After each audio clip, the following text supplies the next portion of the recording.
But there's an old woman that comes out of her house, and she has a frying pan in her hand, and she's screaming, I guess, for her husband.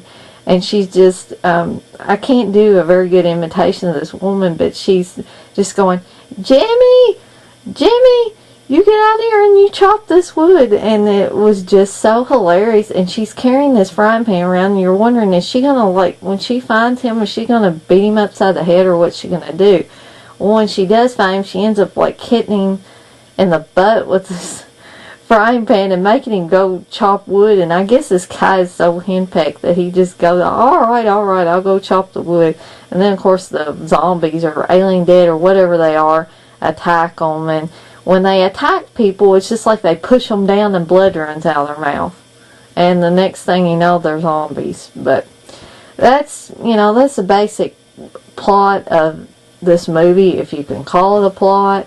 Why they would want to put this out in a 25th anniversary edition, I have no idea. I guess Fred Olen Ray wanted to put his movie out in a form that he thought it was worthy of. But as far as special features on this, it says it has a new digital transfer. But guys, let me tell you, the original transfer must have been horrible, because this new digital transfer doesn't look too good. It has commentary with Fred Olen Ray, of course, which I will say his commentaries are entertaining. It also has a video featurette, an actors reunion, and an exclusive still gallery. And of course, it's only 75 minutes, and it does contain nudity, and it does contain gory violence.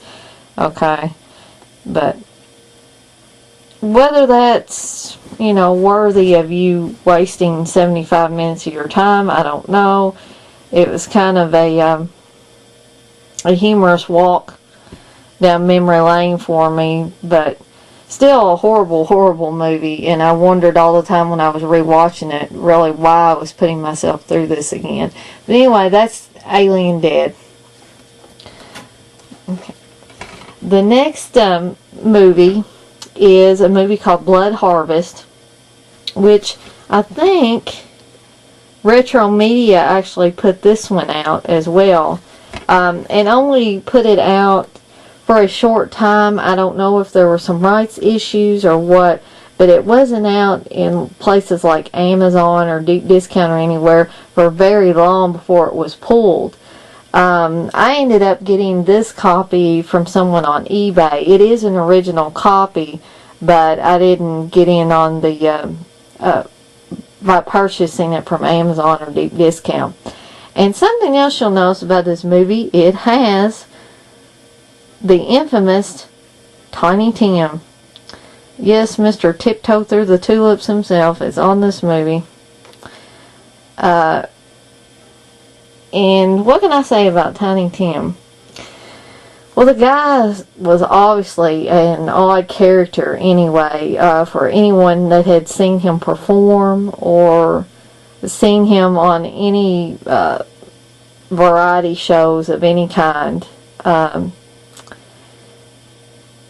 He pretty much plays the same kind of character that he did on shows that you saw him on. He is, I guess you would, I don't know if you would call him retarded, or something was obviously wrong with the character he played. And he played it very well because, as I said, Tiny Tim was an odd character anyway.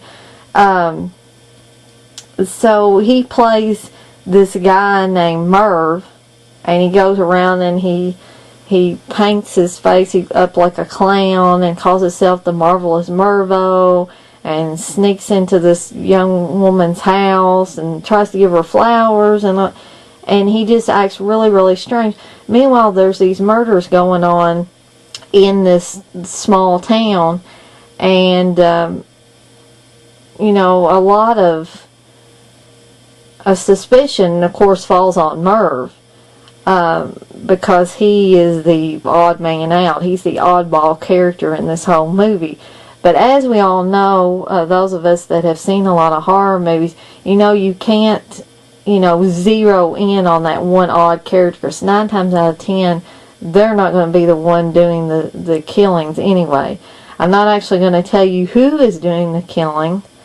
You would have to watch it for yourself. I don't want to spoil it for you, for any of you that would be interested in watching it. But again, this is another very horrible movie. I guess I get some kind of perverse pleasure from watching it. I don't know why. I've seen it several times. It's probably not quite as horrible as Alien Dead, but the acting is horrible in it. The transfer is atrocious. And it literally, like I said, the acting is so bad that I would swear that the director or the casting director or whoever that got these actors or non-actors together must have picked these people up just out of a town or on the street or whatever, because they obviously didn't act like that they had any acting experience or ability at all.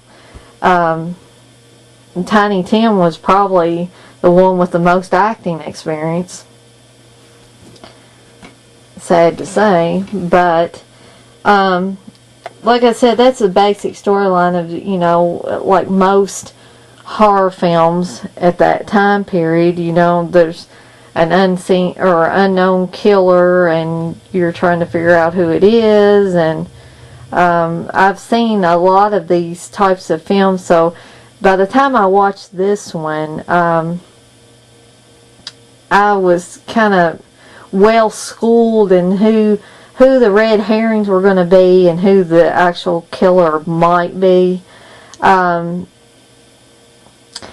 And this was also under the title Nightmare. Some of you may have seen it under that title. Not to be confused with the film, the other film Nightmare, or it was under an alternate title, Nightmares in a Damaged Brain.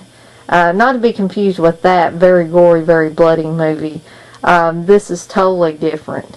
And for those of you lucky enough to get this DVD, and for those of you that are fans of Tiny Tim, as a bonus, you get the Incredible Tiny Tim Sideshow, which, let me tell you guys, that's even weirder than this whole film.